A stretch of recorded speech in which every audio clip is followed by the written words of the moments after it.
45. Con circunspección profesional puso Grenouille manos a la obra.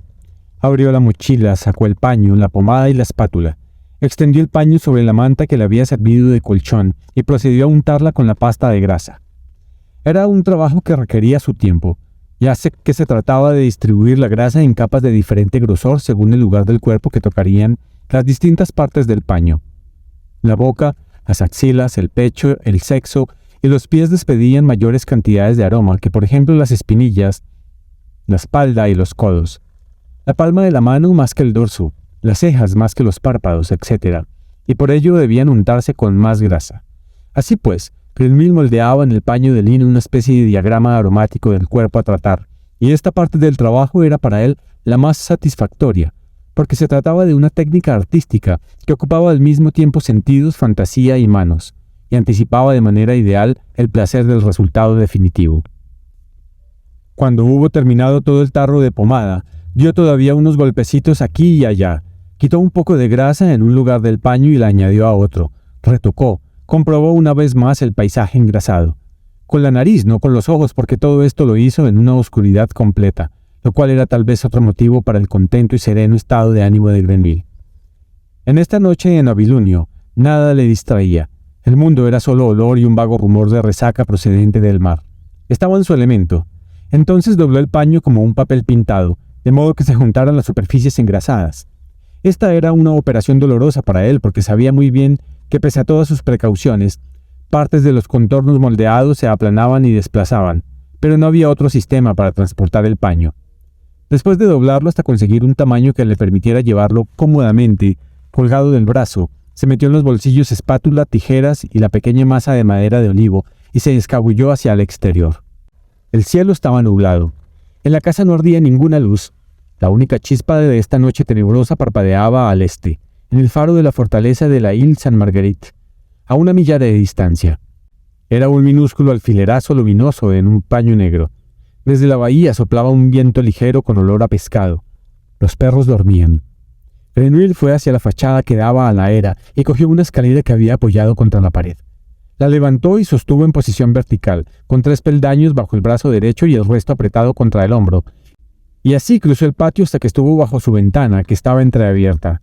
Mientras subía por la escalera de mano, ágil como si fuera de cemento, se congratuló de poder cosechar la fragancia de la muchacha aquí, en la Napoule. En Grasse, con las ventanas enrejadas y la casa sometida a una vigilancia estricta, habría sido mucho más difícil. Aquí incluso dormía sola, ni siquiera necesitaba eliminar a la camarera.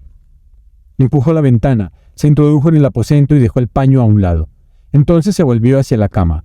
La fragancia del cabello dominaba porque la muchacha dormía de bruces con el rostro enmarcado por el brazo y apretado contra la almohada, en una postura ideal para el mazazo en la nuca. El ruido del golpe fue seco y crujiente. Lo detestaba. Lo detestaba solo porque era un ruido en una operación por lo demás silenciosa. Solo podía soportar ese odioso ruido con los dientes apretados, y cuando se hubo extinguido, continuó todavía un rato inmóvil y rígido, con la mano aferrada a la masa como si temiera que el ruido pudiese volver de alguna parte, convertido en potente eco. Pero no volvió, y el silencio reinó de nuevo en el dormitorio. Un silencio incluso intensificado, porque ahora no se oía el aliento profundo de la muchacha. Y en cuanto se relajó la actitud tensa de Grenouille, que tal vez podría interpretarse también como una actitud de veneración o una especie de rígido minuto de silencio, su cuerpo recobró la flexibilidad.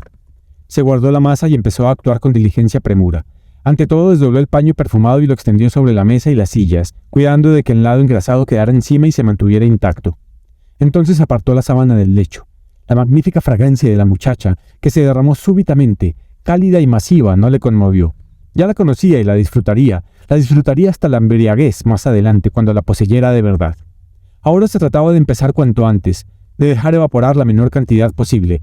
Ahora se imponía la concentración y la rapidez. Cortó el camisón de arriba a abajo con unos golpes de tijera. Se lo quitó, cogió un paño engrasado y lo echó sobre el cuerpo desnudo. Entonces la levantó, le metió el paño sobrante por debajo, la enrolló como enrolla un barquillo el pastelero. Plegó los extremos, la envolvió como una momia desde los dedos de los pies hasta la frente. Solo sus cabellos sobresalían del vendaje de momia. Los cortó a ras de cráneo y los envolvió en el camisón, que ató como si fuera un atillo. Por último le tapó el cráneo rapado con una punta de paño, que introdujo dentro de un doblez con una delicada presión del dedo. Examinó todo el paquete. No había ninguna abertura, ningún agujero, ninguna rendija por la que pudiera escapar la fragancia de la muchacha. Estaba perfectamente envuelta. Ya no quedaba nada más por hacer. Solo esperar durante 6 horas hasta que amaneciera. Tomó una silla pequeña sobre la que estaban sus ropas y se sentó. La túnica ancha y negra aún conservaba el delicado olor de su fragancia, mezclado con el olor de unas pastillas de anís que llevaba en el bolsillo como provisión para el viaje. Colocó los pies sobre el borde de la cama, cerca de los pies de ella. Se cubrió con su túnica y comió las pastillas de anís. Estaba cansado, pero no quería dormirse porque no era decoroso dormirse durante el trabajo, aunque este consistiera solo en esperar. Recordó las noches pasadas en el taller de Baldini mientras destilaba, el alambique ennegrecido por el hollín, el fuego llameante, el leve rumor con el que el producto de la destilación goteaba desde el tubo de enfriamiento a la botella florentina. De vez en cuando se tenía que vigilar el fuego, echar más agua destilada, cambiar la botella florentina, sustituir el marchito material de destilación. Y sin embargo, siempre le había parecido que no hacía guardia para desempeñar a intervalos estas tareas, sino que la guardia tenía su propio sentido. Incluso aquí, en este aposento, donde el proceso del enfleurage se desarrollaba por sí solo, donde incluso una verificación, una vuelta, un contacto inoportuno con el paquete perfumado podía ser contraproducente. Incluso aquí, pensó Grenville, su presencia vigilante tenía importancia. El sueño habría puesto en peligro el espíritu del éxito. Por otra parte, no le resultaba difícil mantenerse despierto y esperar, pese a la fatiga. Amaba esta espera. También la había amado en el caso de las otras 24 muchachas, porque no se trataba de una espera monótona ni ansiosa, sino de una espera palpitante, llena de sentido y hasta cierto punto activa. Ocurría algo mientras esperaba. Ocurría lo esencial, y aunque no lo hiciera él mismo, se hacía gracias a él. Había dado lo mejor que tenía, había aportado toda su habilidad y no había cometido ningún error. La obra era única y sería coronada por el éxito. Solo debía esperar 2 horas más. Esta espera le llenaba de satisfacción. Nunca se había sentido tan bien en su vida, tan tranquilo, tan equilibrado, tan en paz consigo mismo, ni siquiera en su montaña, como en estas horas de pausa en el trabajo durante las cuales esperaba toda la noche velando a sus víctimas. Eran los únicos momentos en que casi se formaban pensamientos alegres dentro de su tenebroso cerebro. Extrañamente, estos pensamientos no se proyectaban hacia el futuro. No pensaba en la fragancia que cosecharía dentro de un par de horas, ni en el perfume de 25 auras de doncellas, ni en planes, felicidad y éxito futuros. No, pensaba en su pasado. Recordó las etapas de su vida desde la casa de Madame Guillard y el montón de leños cálidos y húmedos que había enfrente, hasta su viaje de hoy al pequeño pueblo de Nanapul, con su olor a pescado. Pensó en el curtidor Grimal, en Giuseppe Baldini, en el marqués de la Taillade d'Espinasse. Recordó la ciudad de París, su gran caldo trastornado y maloliente. Recordó a la muchacha pelirroja de la Rue de Marat, el campo abierto, el viento enardecido, los bosques. Recordó también la montaña de Auvernia. No evitó en absoluto este recuerdo.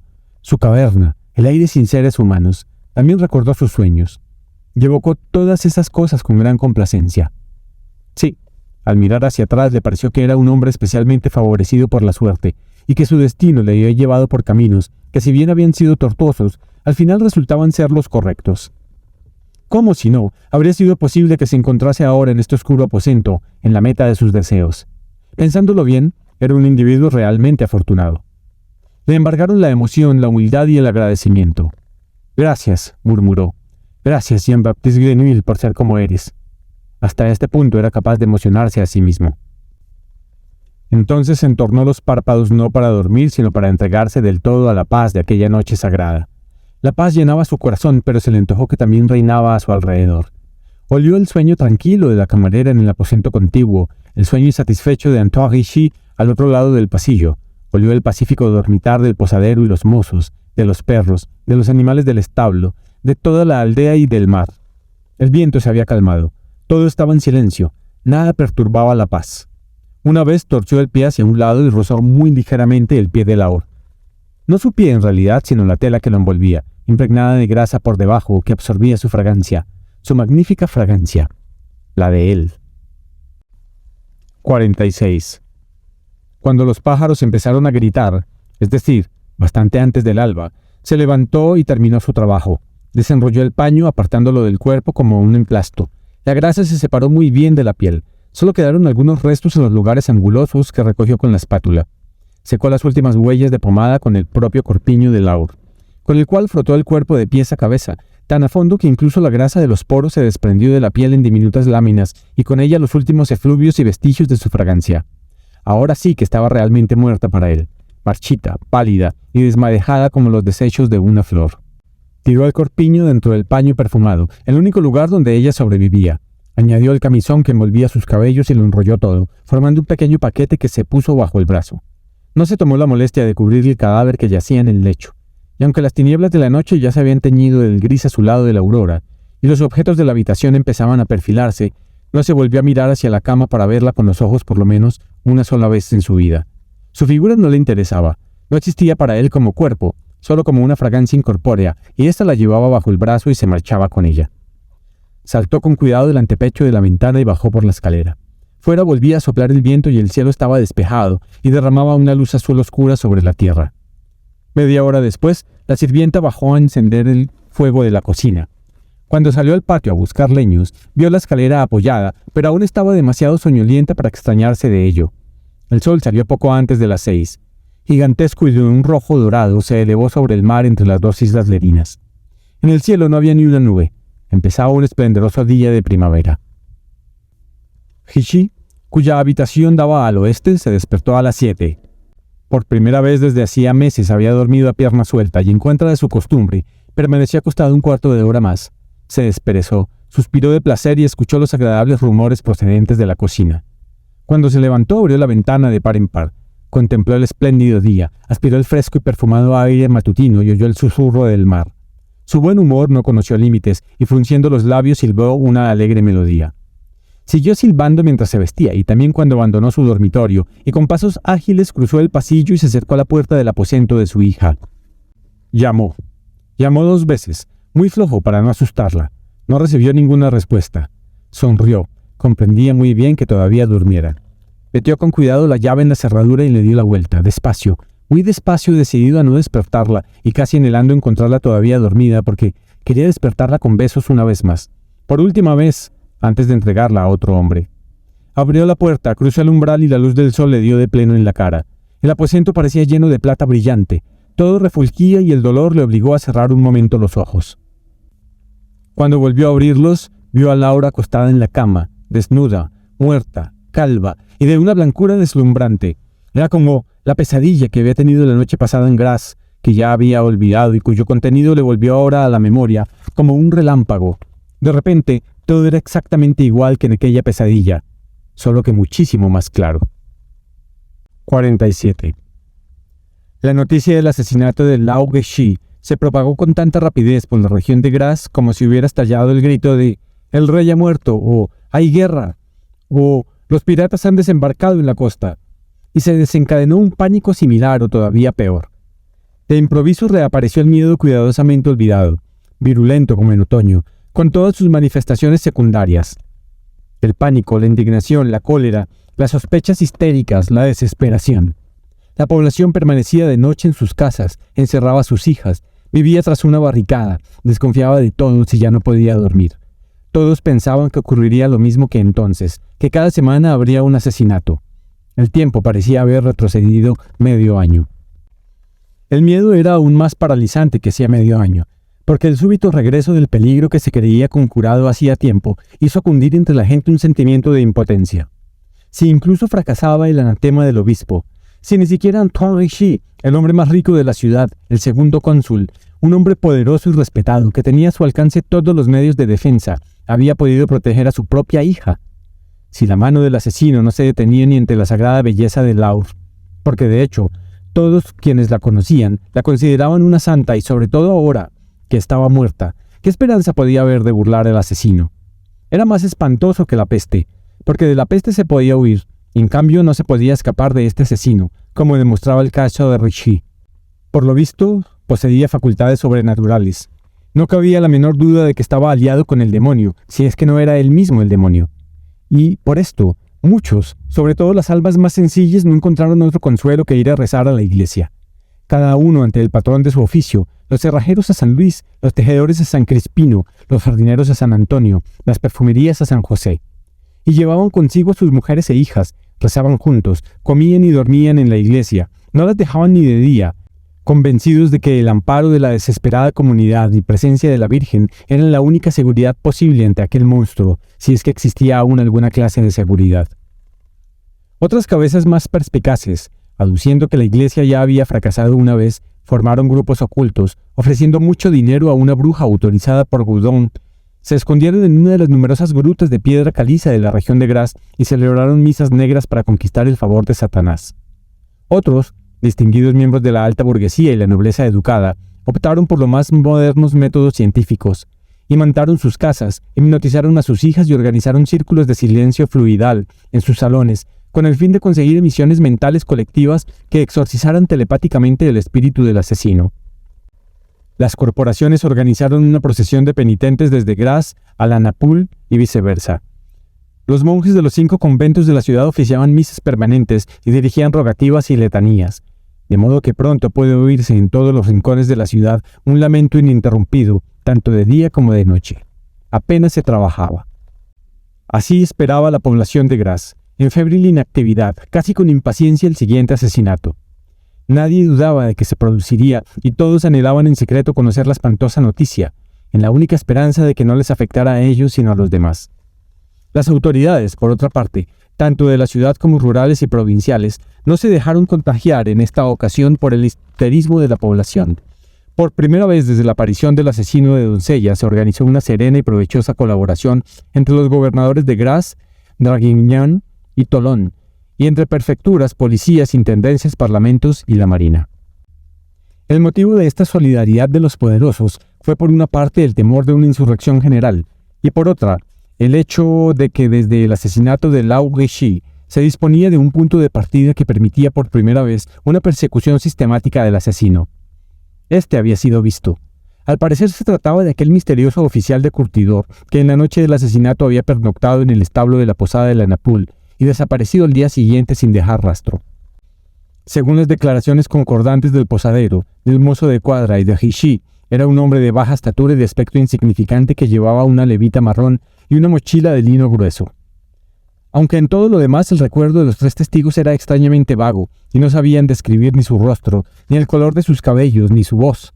El posadero insinuó que, aunque podía equivocarse, le había parecido observar en la postura y el modo de andar del forastero algo torpe, semejante a un cojeo, como si tuviera un defecto en la pierna o un pie deforme. Con estos indicios, 2 secciones montadas de la gendarmería emprendieron hacia las 12 del mismo día del asesinato la persecución del asesino en dirección a Marsella, una por la costa y otra por el camino del interior. Un grupo de voluntarios se encargó de rastrillar los alrededores de la Napoule. 2 comisarios de la Audiencia Provincial de Grasse viajaron a Niza para iniciar investigaciones sobre los oficiales de curtidor. En los puertos de Fréjus, Cannes y Antibes se controlaron todos los buques antes de que zarparan, y en la frontera de Saboya se procedió a la identificación de todos los viajeros. Para aquellos que sabían leer, apareció una detallada descripción del criminal en todas las puertas de la ciudad de Grasse, Vence y Gourdon, y en las puertas de las iglesias de los pueblos, descripción que se pregonaba además 3 veces al día. El detalle del pie deforme reforzó la opinión de que el asesino era el mismo diablo, y contribuyó más a aumentar el pánico entre la población que a obtener pistas aprovechables. Pero cuando el presidente del Tribunal de Justicia ofreció por encargo de Guishi una recompensa de nada menos que 200 libras a quien suministrara detalles que condujeran a la captura del autor de los hechos, las denuncias llevaron a la detención de varios oficiales de tenería, en Grasse, Opio y Gourdon, entre los cuales uno tenía la desgracia de cojear. Ya se disponían a someterle a tortura, pese a la coartada definida por varios testigos, cuando al 10º día después del asesinato, un miembro de la Guardia Municipal se presentó en la magistratura y declaró lo siguiente ante los jueces. Hacia las 12 de aquel día, mientras él, Gabriel Tagliasco, capitán de la Guardia, prestaba servicio como de costumbre en la Porte du Corps, fue abordado por un individuo cuyo aspecto, como ahora sabía, coincidía bastante con la descripción publicada, que le preguntó con insistencia y maneras apremiantes qué camino habían tomado por la mañana el segundo cónsul y su caravana al abandonar la ciudad. Ni entonces ni después atribuyó importancia al hecho, y tampoco se habría vuelto a acordar del individuo en cuestión, que era muy insignificante, si no lo hubiera visto otra vez por casualidad la víspera, y precisamente aquí en Grasse, en la Rue de Louvre, ante el taller del Maître Drut y Madame Arnulfi, momento en que también le llamó la atención el claro cojeo del hombre cuando entró en el taller. 1 hora después detuvieron a Grenil, El posadero y el mozo de la Napul, que permanecían en Graz para la identificación de los otros sospechosos, le reconocieron enseguida como el oficial de curtidor que había pernoctado en la posada. Era él, no cabía duda. Este tenía que ser el asesino que buscaban. Registraron el taller y registraron la cabaña del olivar que había detrás del convento de franciscanos. En un rincón, casi a la vista, encontraron el camisón cortado, el corpiño y los cabellos rojizos de Lao Guixi. Y cuando cavaron en el suelo encontraron las ropas y los cabellos de las otras 24 muchachas. También hallaron la masa con que había golpeado a las víctimas y la mochila de lino. Los indicios eran abrumadores. Mandaron replicar las campanas. El presidente del tribunal anunció por bando y pregonero que el famoso asesino de doncellas, a quien se emboscaba desde hacía casi un año, había sido finalmente apresado y estaba bajo estricta custodia.